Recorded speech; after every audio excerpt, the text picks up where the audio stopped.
Okay, stand by media.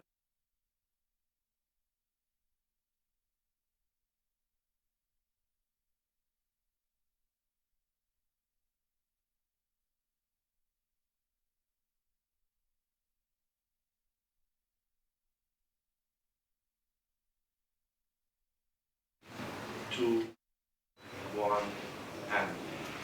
Good morning, ladies and gentlemen, and thank you for attending yet another press briefing from Illawarra Court as we update the nation on some of the developments with regard to the COVID-19. On Thursday, the 19th of this month, Barbados would have informed all of our international travel trade partners of our policy decision that we would be instituting a mandatory period of 14 days of quarantine for all visitors who arrived in Barbados and whose passage began either in the United States of America, in the United Kingdom, or on continental Europe. Almost immediately as that information was put into the international marketplace, three things began to happen. First of all, there was a dramatic escalation in the level of cancellations which were being recorded both in the airline industry and across the accommodation sector. When I say the accommodation sector, I mean the traditional hotels, the shared accommodation such as Airbnb, Flip Key, HomeAway, etc., and of course the villa market. The second thing that happened was that consequent upon that dramatic decline in or dramatic escalation in cancellations of bookings, we saw an equally dramatic decline in the loads which airlines servicing us commercially were carrying. And quite frankly, some of the figures which were being recorded began to show that it would be commercially unviable to sustain a number of routes. Almost at the same time as that happened, travel advisories were issued by some of our major host markets, source markets, indicating to their nationals that they ought not to travel anywhere in the world. So, for example, the United Kingdom Foreign and Commonwealth Office would have issued a travel advisory urging all British nationals to stay home. The European Union has issued a European Union-wide travel advisory. The Canadian government has done the same thing. And of course, you know, the United States of America has done the same thing. In the cases of the United Kingdom and Europe, it has also meant a consequential implication for availability of travel-related insurance, and that has only further complicated the matter. So that I am today giving you an update as to where we are with regard to airlift into Barbados and such steps that we are taking in order to manage this situation. First of all, I want to do it by a market by market basis, beginning with Europe. Europe, as you know, is serviced, or Barbados is serviced from Europe by two commercial carriers. Lufthansa's Eurowings, which does a winter contract with us, and that winter contract was scheduled to come to an end in the middle of April. As of the 23rd of March, which is tomorrow, Monday, Lufthansa will cease or suspend its operations into Barbados for the rest of winter. The second commercial carrier that services Europe would be Condor, and they suspended their operations indefinitely as of Friday. Right now, both airlines are focusing primarily on the repatriation of their passengers who they brought into the country. And of course, these people would largely be citizens of the various states in Europe, primarily Germany.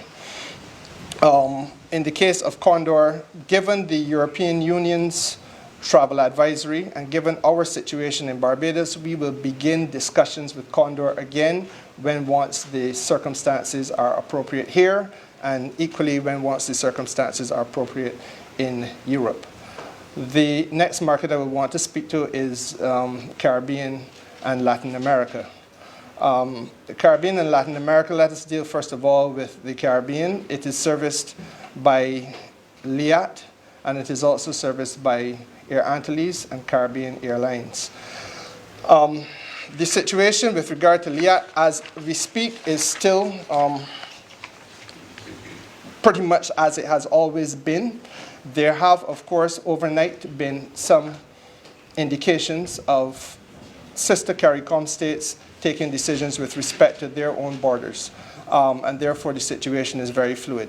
As Minister of International Transport, I must tell you that it is my hope that shareholder governments will be as faithful as possible to the determination made by the board very recently to the effect that reduced and revised schedules should, where possible, be maintained. And that is obviously because of the fact that we anticipate the need for a number of various forms of assistance to be offered from Barbados to the rest of the CARICOM region.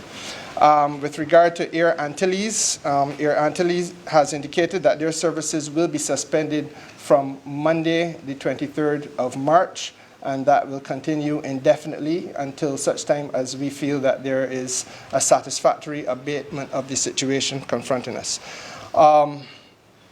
I should speak also to COPA, because COPA is the flight that takes us, the airline that takes us into Panama. The circumstances in Panama are very similar to those in the European Union and the United Kingdom, where the government has also issued a travel advisory. And we have obviously indicated to them that it would be ideal if we were able to suspend the flights until such time as the situation in Panama has abated, and obviously until such time as we are confident about the circumstances here in Barbados. And therefore, with effect from Friday gone, the Copa airline flight would have been suspended. I turn now to the UK market. The UK market, as you know, is serviced by Virgin Atlantic on a commercial basis and also by British Airways. Virgin Atlantic has taken a position that they will suspend their services to Barbados with effect from Monday the 23rd of March, which is tomorrow. The issue of repatriation of UK nationals and other people who traveled here on Virgin is ongoing, and repatriation flights began as recently as yesterday. There will be a 747 service in the country today and again tomorrow with regard to repatriation. To the extent that that does not complete the full process of repatriation, discussions have been taking place with British Airways, which has entered into a cooperative arrangement with Barbados and with Virgin, so that any persons who did not make it out on Virgin's flights should be able to do so on British Airways, which in turn will continue to fly to Barbados until at least the 26th of March, as is currently anticipated. I cannot be more definitive at this stage as to when British Airways will suspend, because I am going to have a meeting with their head of network planning tomorrow morning at 9 o'clock our time. The reality is that the situation with British Airways is very fluid.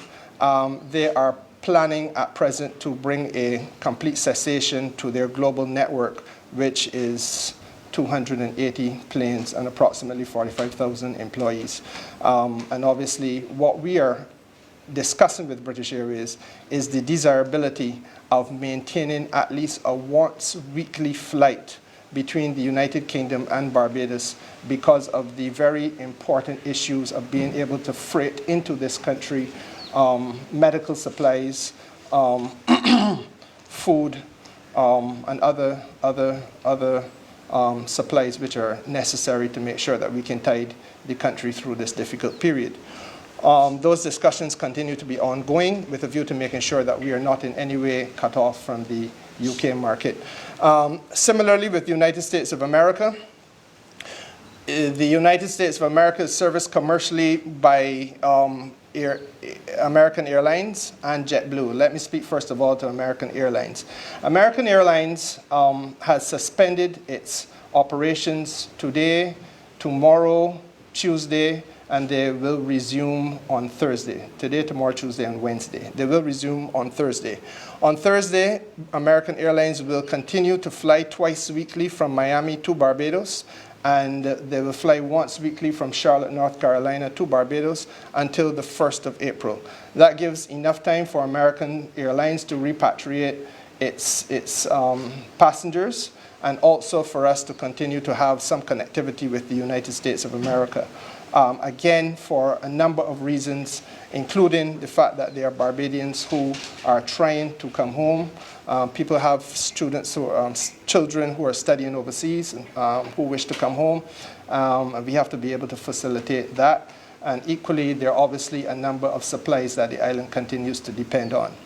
As we go forward, JetBlue will suspend yesterday, JetBlue suspended its operations into Barbados, but will continue on a weekly basis to service the island on a direct flight from New York City to Barbados on Saturdays for an indefinite period of time. If demand requires, JetBlue has agreed that they will increase that service to Barbados to twice weekly, but at this stage, none of us are very confident that that demand will exist in the immediate future. But those arrangements have been put in place so as, again, to make sure that Barbados continues to be in a position where the island is not cut off from access to the United States, and again is in a position where we can continue to benefit from access to necessary supplies, pharmaceuticals, equipment, etc. With regard to Canada, Canada is serviced by WestJet commercially and also by Air Canada. Let me speak first of all to WestJet.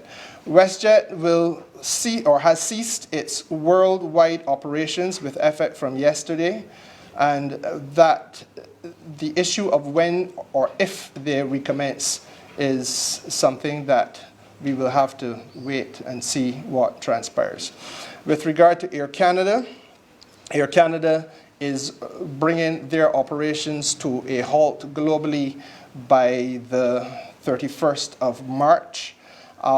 We will continue to have the benefit of a Toronto flight until just around that time, and thereafter discussions are taking place that will allow us, hopefully if the discussions go well, to again have at least a once weekly flight, if not twice weekly, from Barbados to Toronto, again with a view to ensuring that the island maintains some connectivity to that market, and obviously to facilitate the country with those things that we need to import from that particular locality. The Montreal flight has been suspended. Barbados-Montreal flight has been suspended with effect from yesterday. I want to take this opportunity to thank all of the travel trade partners for their cooperation, especially those legacy carriers which have gone above and beyond the call of duty in an effort to meet us halfway in order to ensure that the island itself is not cut off from the international community, because as you know, there is really no way of Barbados provisioning itself. We have no airline of our own to do the kind of transatlantic carrying that we would have to do, and therefore everything else now really becomes a question of trying to get into the melee and the crowd, which are all lining up to get chartered flights and so on and so forth in order to make sure that they can provision their countries and obviously keep their people going to the extent that it is necessary to import commodities. I would now wish to open the floor for any questions. You spoke about the flights. Any word on the hotels? Because yesterday it was coming in that these hotels were also closing. You want to use the microphone? Could you give us an idea of what is happening with the hotel sector? Because all yesterday word was coming in that these hotels were closing temporarily. Fair question. There are, I think, 81 or 82 hotels which are registered with the Barbados Hotel Tourism Association. There are some hotels that operate in Barbados that are not actually members of the BHTA, and therefore I cannot speak definitively for them. But up to this stage, my understanding is that there are approximately 37 of those 81 hotels which have responded or have indicated what their intentions are. And as you would appreciate, as I began by saying, this situation is very fluid. We made the announcement about the mandatory period of 14 days quarantine on Thursday. And immediately it triggered certain reactions in the international marketplace because people who have saved for a vacation are not going to come here and spend 14 days sitting down in quarantine. So therefore, the change in bookings and the cancellations and so on is still something that a lot of hotels are trying to grapple with. Bottom line is that I believe that we will have about 24 closures recorded up to this point. When I say recorded, that is 24 hotels indicating an intention to close. I do know for a fact that of those 24, 10 have indicated that they want to use the period of closure to do substantial renovations. So there is some usefulness in that because it allows the particular properties which are doing the renovation to come out of this in a refurbished and more competitive state. There are 9 which have indicated that they would want to use the process again for maintenance and upgrading as opposed to substantial renovations, which is perhaps a scale down, but again helps to refresh the plant and make the hotel more competitive. And there are 4 which have thus far indicated a willingness or an interest in using their plant if the need arises as a location where we can do quarantining of people who may need to be quarantined if Barbados does not have sufficient quarantine facilities available otherwise. Which 4 are those hotels? Let me say to you that I would want to tell you the names of all 4, but in each case, there are discussions ongoing with staff. There are discussions ongoing in one case with the consortium that actually owns it, so that some of the people who own it and are in Barbados are in agreement, but they now have to talk to people who are overseas. And it would be a little bit, and again, the Ministry of Health also has to approve the sites. So it would be a little bit previous of me to give you the names of all 4, but suffice it to say that up to midnight last night, when I came off the phone for the last time on this matter, we have tentatively 214 rooms which might be available for the purposes of quarantining in hotels if the need arises.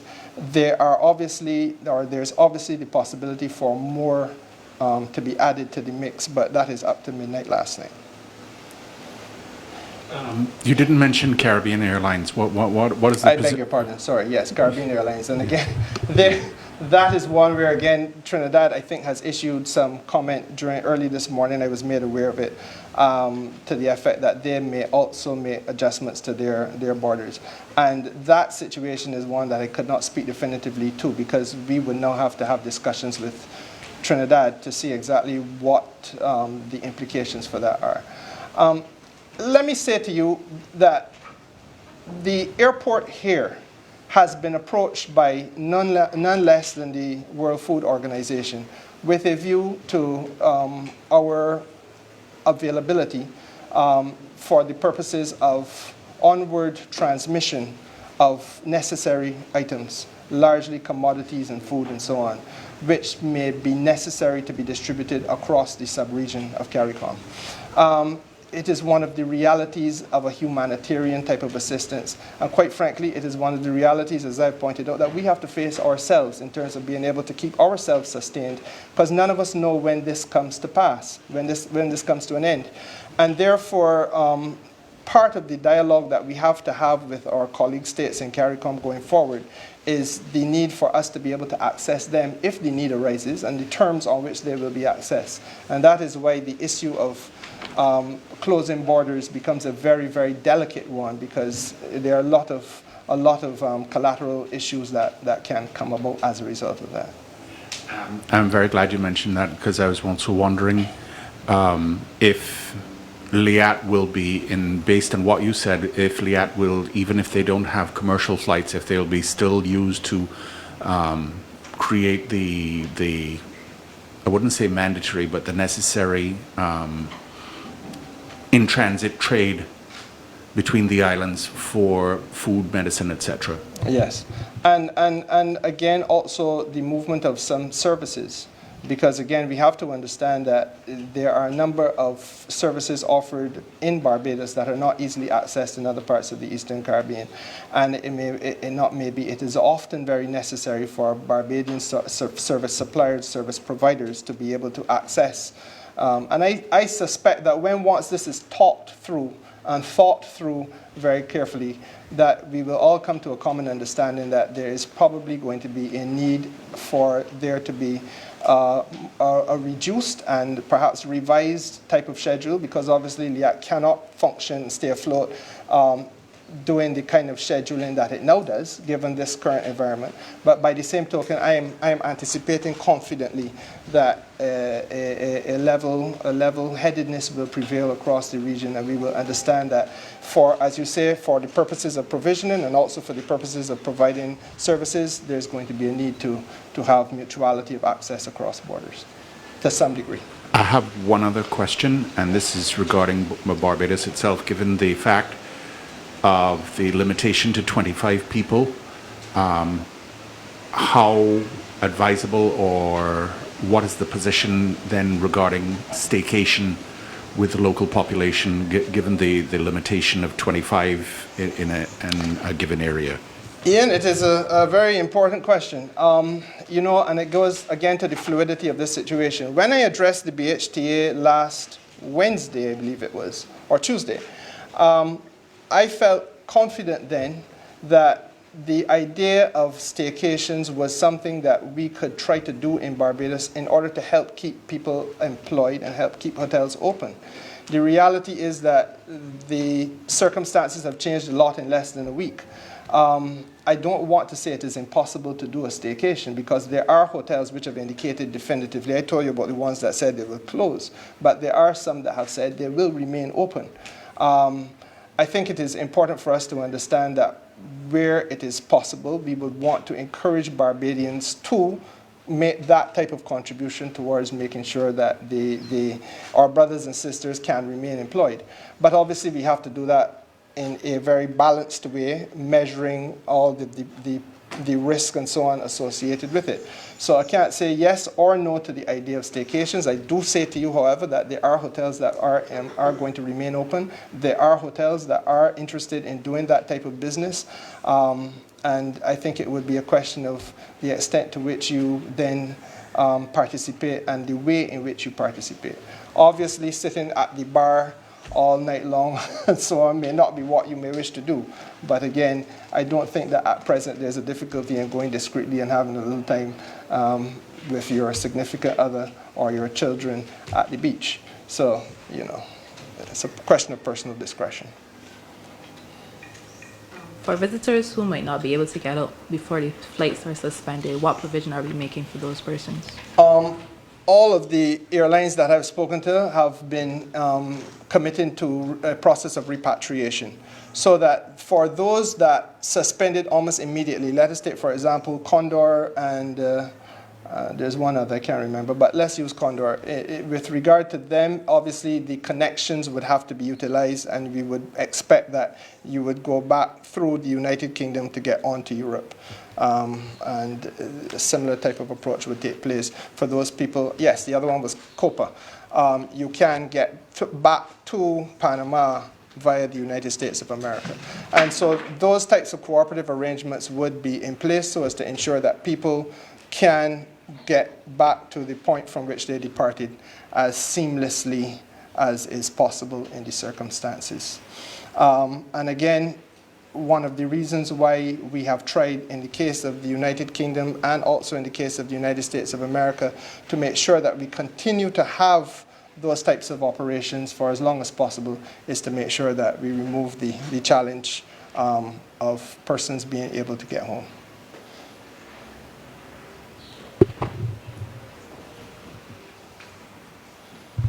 Yeah, ever since Thursday, when we took a decision that we would quarantine all persons coming into Barbados for 14 days, how many visitors have come in since then, and have they all been? Could you give an indication of the number of visitors who have still been coming in and whether they're all in quarantine facilities? I can tell you that all who would have come from the United States of America or the United Kingdom or Europe would have had to go through a process of mandatory quarantine. I could not tell you how many, and that mandatory quarantine is in the case of Barbadians, for example, coming back home, and many would have been Barbadians returning home, under the watchful supervision of the port health authorities.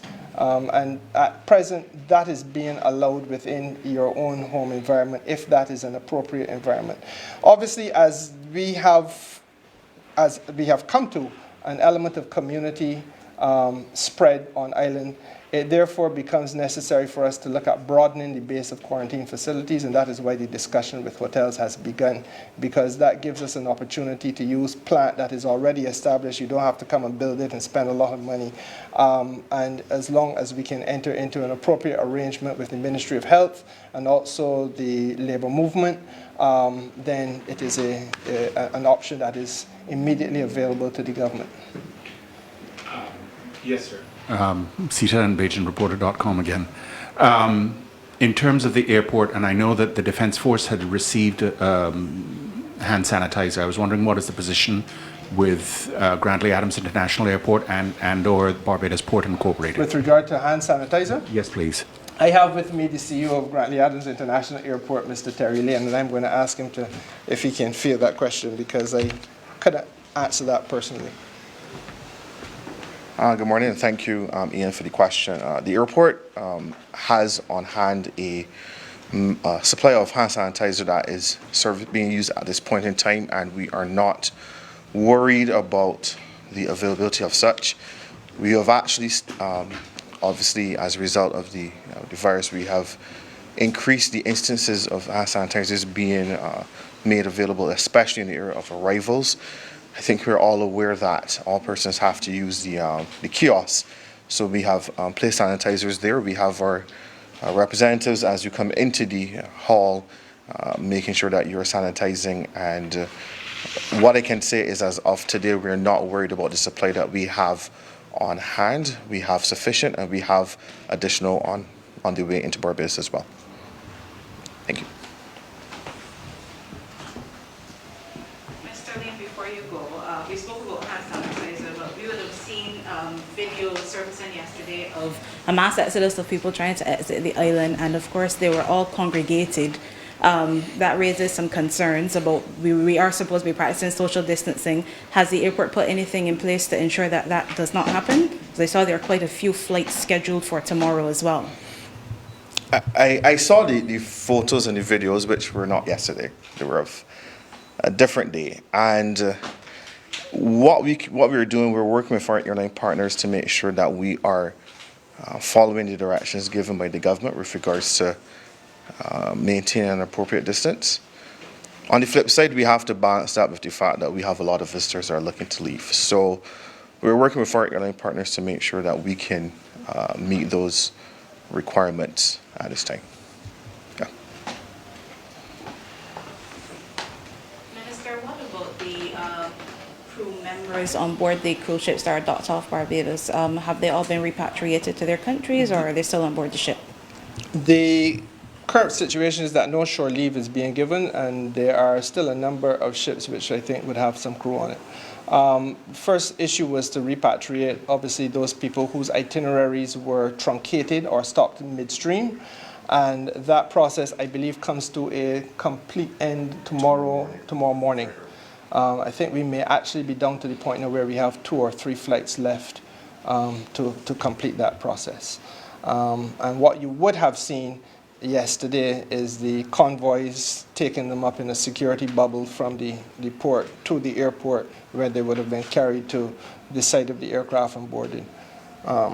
So the question of shore leave, I think the Prime Minister would have addressed earlier this week, and that has been suspended, and it continues in that vein.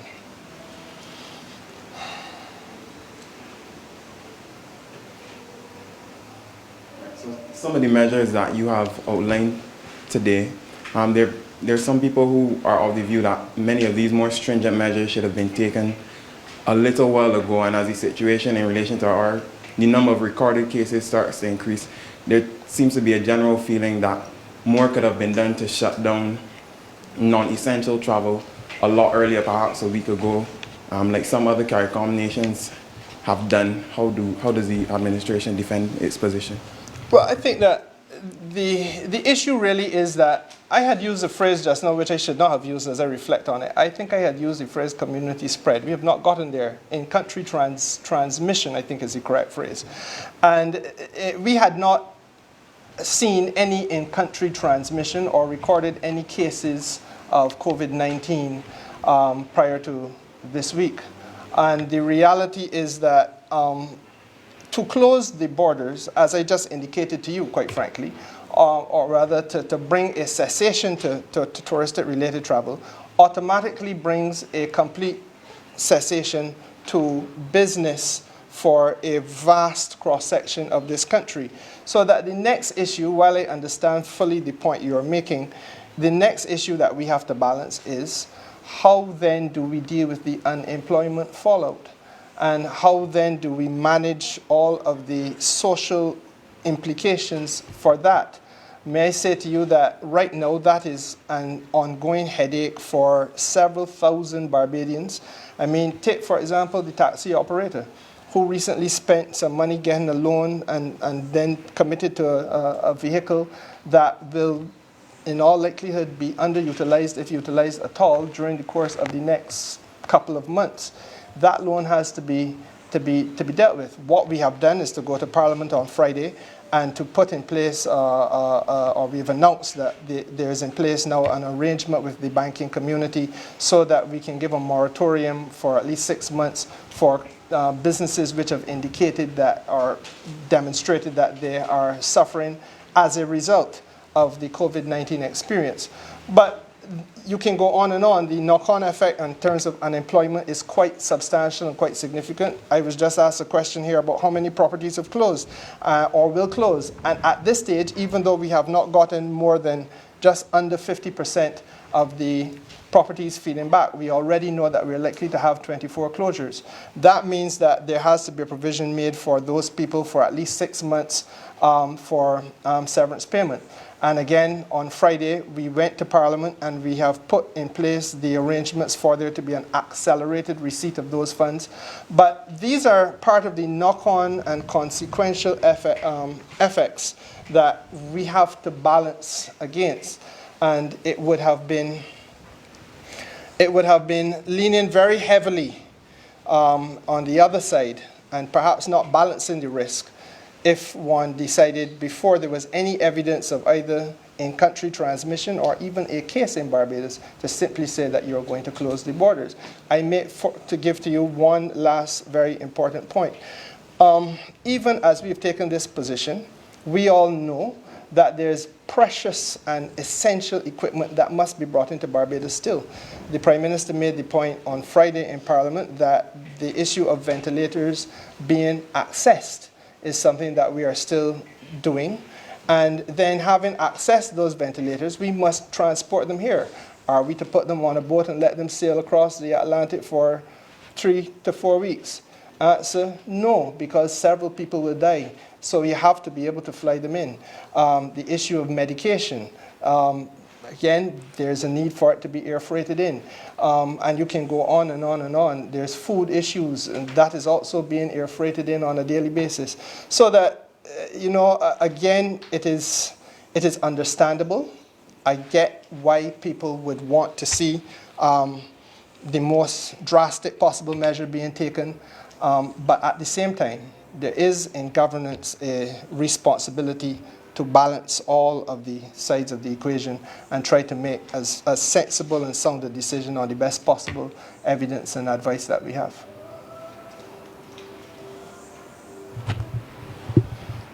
You spoke about hotels and airlines. What about the restaurants? The situation with the restaurants, again, must remain fluid. And I thank you for the question because it is important. I would want to urge people involved in that type of business now to rely on a little bit of creativity. Let us use, for example, the opportunity to see how best we can, where we do not yet do it, develop takeout. That's what you call it, yeah, takeout. And home deliveries. There are a number of restaurants in Barbados which do not now do that. And quite frankly, if I could just give you an example, there may be some people who are dislocated in the taxi business that will be willing to work in partnership with a restaurant so as to facilitate that kind of takeout, that kind of delivery and takeout. I think it is important for us to realize that out of this dark cloud can come a lining of creativity and some, for want of a better way of putting it, legacy benefits in terms of how we reassess the way in which we do business. Clearly, it would not be advisable to have restaurants packed to capacity with people because, you know, we have come to the point where we don't want more than 25 people in a room at one time. But we can do it sensibly. Right now, I was just doing a head count, and we are at 26 people in this room. But the reality is that you all are practicing a good amount of social distancing, and it's a big room. Don't get frightened. It's a big room, and you are apart from each other. But the reality is that, you know, I think that we can do this sensibly, and an element of self-policing is really what is important. I think that every Barbadian must recognize that we have a role to play in making sure that we don't increase the in-country transmission, and therefore you have to do that in a responsible and measured way. But at the same time, we want to make sure that people can still continue to keep their businesses going. And I think that the Czar spoke to this matter with regard to supermarkets yesterday when he asked for people who are managing supermarkets to better police the situation. So you don't want to close the supermarket, but at the same time you want to make sure that you manage the amount of people who are doing throughput at any one time. Are there any other vessels coming in? Because you spoke about air and restaurants and hotels. What about ships? I don't think that we have any more that are I think all of the itineraries which were truncated have now been resolved.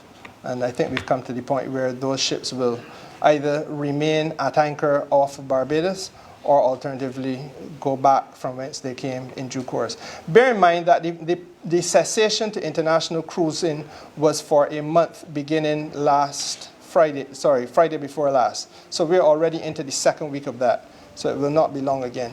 There's a ray of optimism on the part of the airline industry. British Airways, for example, had indicated to me that they will recommence their service to Barbados on the 16th of April. The cruise line industry is looking to recommence their services internationally within a 2 or 3 week period. But again, as I said, that is just optimistic. And a lot depends not only on what happens here, but what happens globally, because quite frankly, we're all in a very fluid and rapidly changing situation. Okay, how has Barbados' decision to take in the cruise ships when nobody else would help or hurt its reputation, and what are some of the benefits or ramifications for doing that? I think that all of it is positive. I don't think that there's been any negatives for Barbados in terms of our relationships for partnering with the cruise lines as we did. The fact of the matter is that, first of all, we honored contracts that we had to honor internationally. The reality is that once you get into the home porting business, you are by law required to carry out certain levels of responsibility. It isn't only that you get the benefit of the ships coming here and you getting the advantage of an opportunity to make money off of provisioning it, etc., and people depart from here so that the airport makes a lot of money off of air-sea transfers and so on. There's also a little burden that you have to carry sometimes, and that burden is that you have to take your responsibility for the ships that that home port out of your shores. That is point number one. Point number two is that we stood on a humanitarian basis in a way in which I think the international world has come to respect and admire. There were some countries which took a completely opposite position and almost chased ships away from their shores. The reality is that I saw as recently as last night a WhatsApp of the Azura leaving Barbados, and lit up on the side of it was, "Thank you, Barbados, we'll see you again." or words to that effect.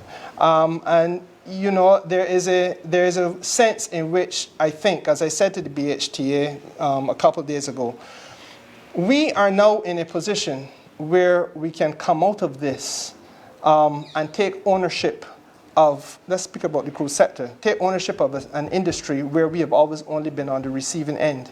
We now have people who see us as partners that are trustworthy and have begun to express their willingness to have discussions on expanding the type of relationship they have with us. So that at long last, the idea of a Southern Caribbean Cruise Alliance where in summertime, not only in wintertime, but in summertime, there can be a cruise itinerary that allows for Barbados to be at the centerpiece of it, and we link with several other countries as opposed to the cruise ships going into the Mediterranean, where they now go in summer, is an option which is apparently on the table. And again, I feel that it is something that we must see as an opportunity. We have to see it as a benefit from the posture that we have taken.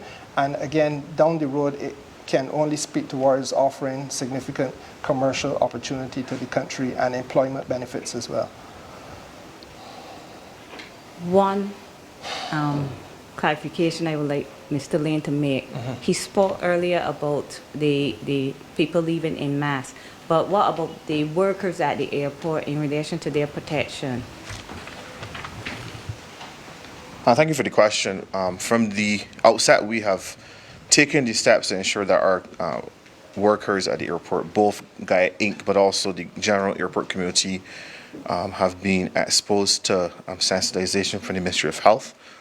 We would have started that in January, continuing with several sessions into February and March.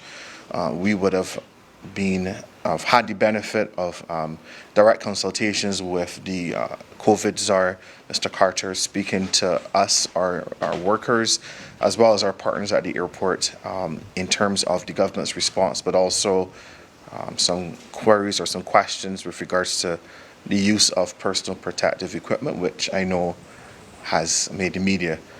We've made the decision that we're going to allow persons to understand the risks and the benefits of using such equipment, make sure that they're trained appropriately, and then make it optional if they choose to utilize them.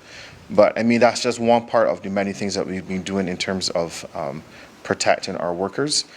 As the Minister would have mentioned with regards to the cruise customers who were stranded, I think yesterday we did something that had never been done before in terms of how we were able to get the customers off the ships and into the airport without them commingling with the other persons that were there. And we were looking at 3,000 people not mixing with another couple thousand people. It tells you that, number one, we're taking our responsibility seriously, but also it speaks to the testament of the workers at the airport. So, I mean, we have taken the steps necessary. We have made sure that they are safe. I spoke about the hand sanitizers previously, and a lot of sessions on personal hygiene and some measure of distancing. So I know it's made the news. I want to reassure Barbadians that we do take the lives of not just Gaia Inc., but the over 2,000 people that work at the airport. We take their health and their life very seriously, and we've done all that we can, and we're continuing to do what we can to make sure that they feel safe as they welcome people to our shores. One thing, if the Minister will permit me, in regards to when he spoke on how Barbados is being viewed with the cruise ships, I can tell you I've had lots of discussions in the last week or so with other international airlines as well, who are being used to repatriate the customers that were stranded in the cruise ship. And as the Minister said, it's looked upon very, very, very favorably. Persons have responded positively. They've spoken to the fact that Barbados as a whole has been able to facilitate them being able to put on charters and make landing rights and landing slots available in times and in a duration that they have not seen with other airports. And it speaks to the testament of what we have here in Barbados. And as the Minister said, I think it can only benefit us after we come through this crisis, where not only ships but other airlines who may not have called Barbados home because of how we've been able to come together as a country and work, may say, you know what, let's give Barbados a chance because the people and the infrastructure and the apparatus there is beneficial to us. So thanks.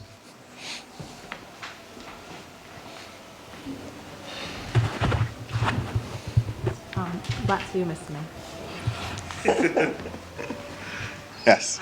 I know it's early days yet, but with a lot of the flights being suspended by Monday, in terms of the workers at the airport, what measure would it be doing shorter hours now?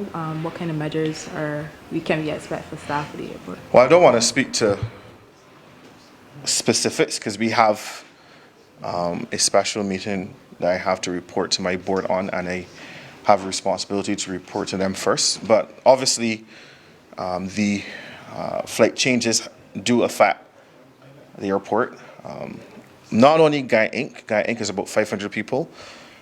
Between concessionaires and ground handlers and everything else, we're looking at, I think the last estimate was almost 4,000 people, which are going to be directly affected. So obviously, I can speak specifically on what we're doing for our workers, is that we are looking at several options to ensure that there's little to no displacement in terms of our concessionaires. We're examining how we can help to, I think as the Prime Minister said on Friday night, keep their head above water. That's correct, right, Minister?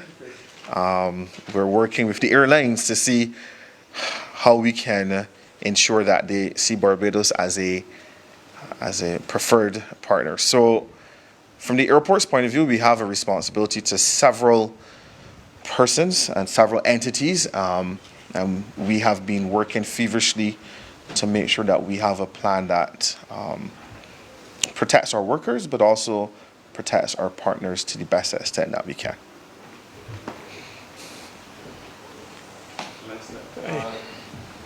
At the close of this winter season, according to the preliminary estimates in dollars and cents, how significant are the losses going to be in dollars and cents?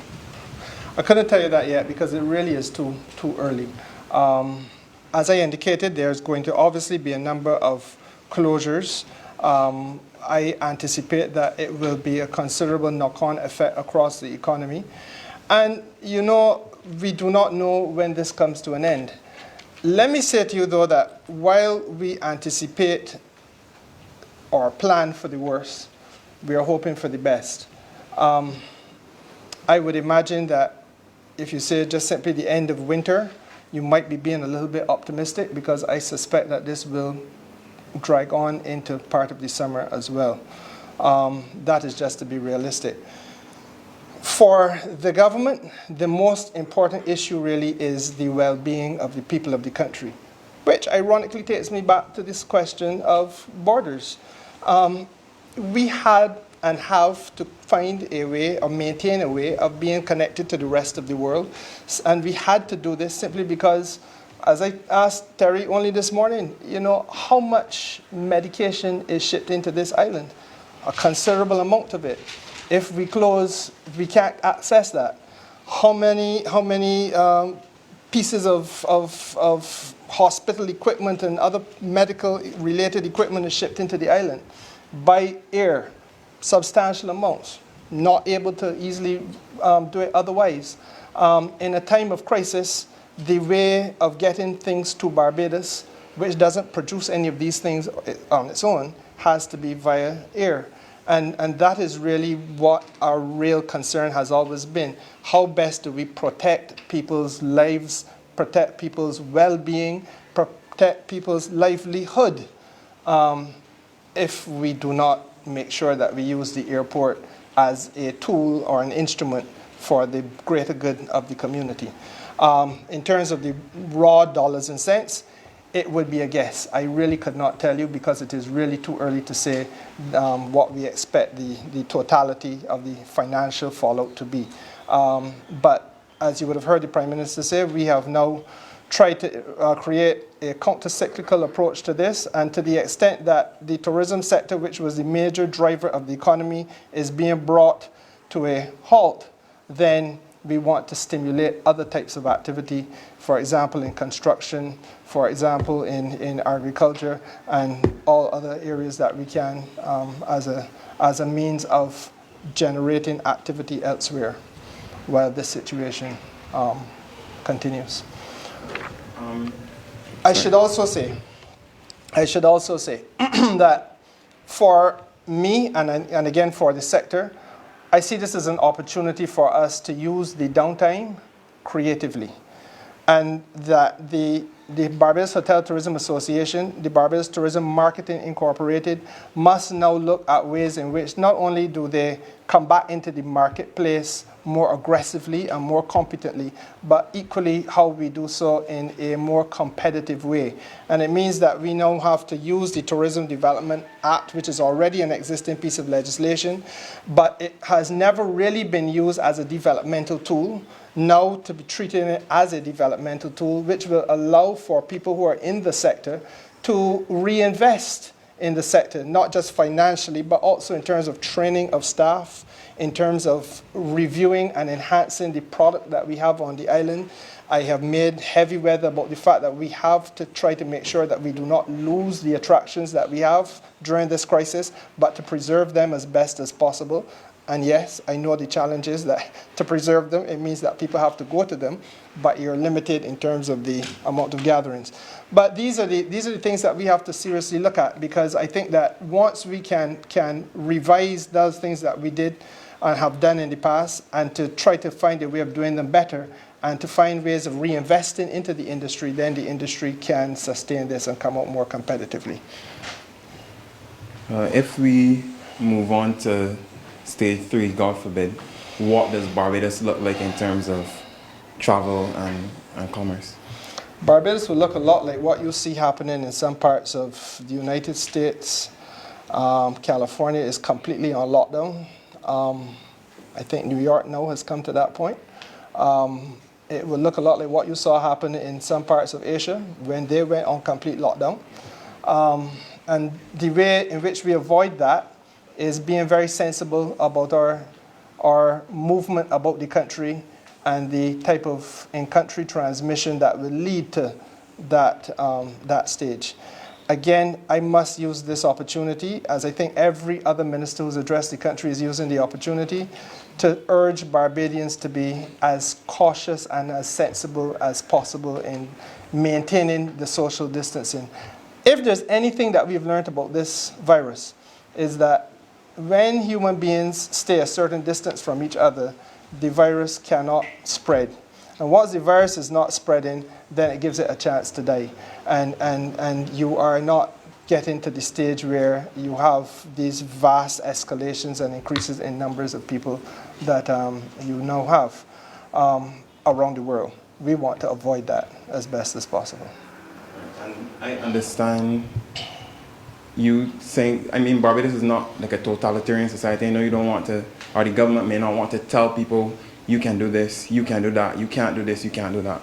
But is there any... But if the time came that we had to tell people that you can't do this and you can't do that, rest assured we would have to tell people you cannot do this or cannot do that. But I mean, at this point as well, it seems as though people are really looking to the government to say, can I still go to my salon? Can I still go to the barber?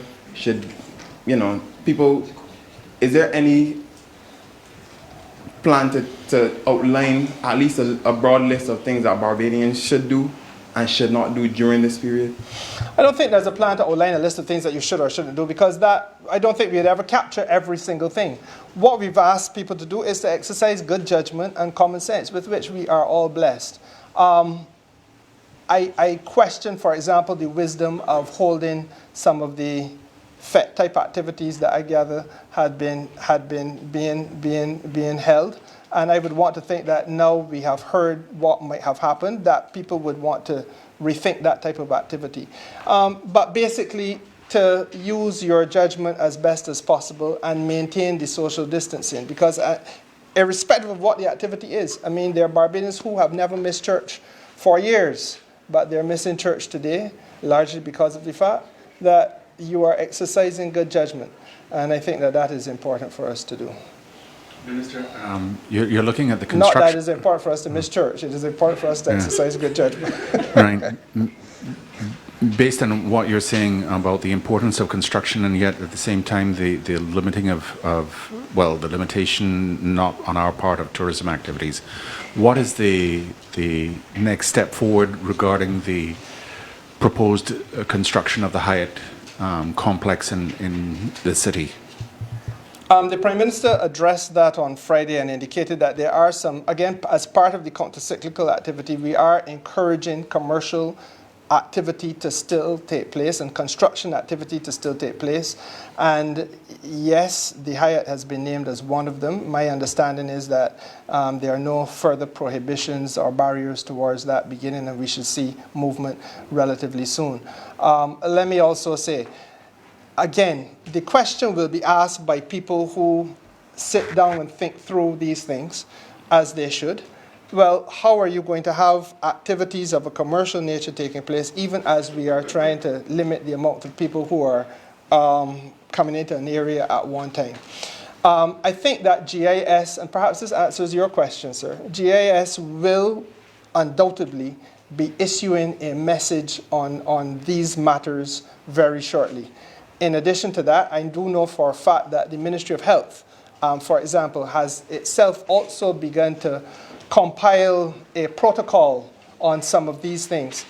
As recently as yesterday, the Ministry of Health indicated to me that they're working on a protocol, for example, on how you do the cleaning of rooms and certain areas where, for example, people are being quarantined or people have been identified as being positive and had been located, so as to preserve your own safety, but actually also make sure that it is safe for other people as well. Remember that a lot of this was not anticipated 5 or 6 months ago. And as fast as we have been moving and trying to stay ahead of the curve, there are obviously limitations in terms of manpower and human resource ability that Barbados has. And so we can't do everything at one time. But I do believe that you will see from the Government Information Service some advisory messages on how we may best go about some of the activities that we have to continue to go about in order to make sure that people can still continue to work in this country. Because if you just came to a screeching halt, that may solve the problem or appear to solve a problem for a week, but it does not solve the problem a month from now. In fact, it may actually exacerbate that problem. Okay. Mr. Layne. Yes.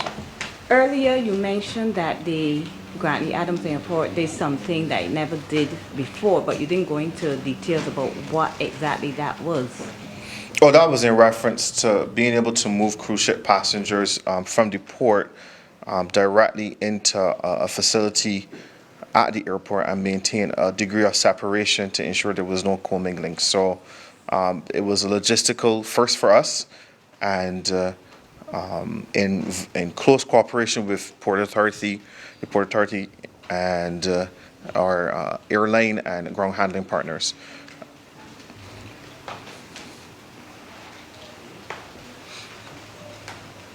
Okay, is that it? Nothing further? Going, gone.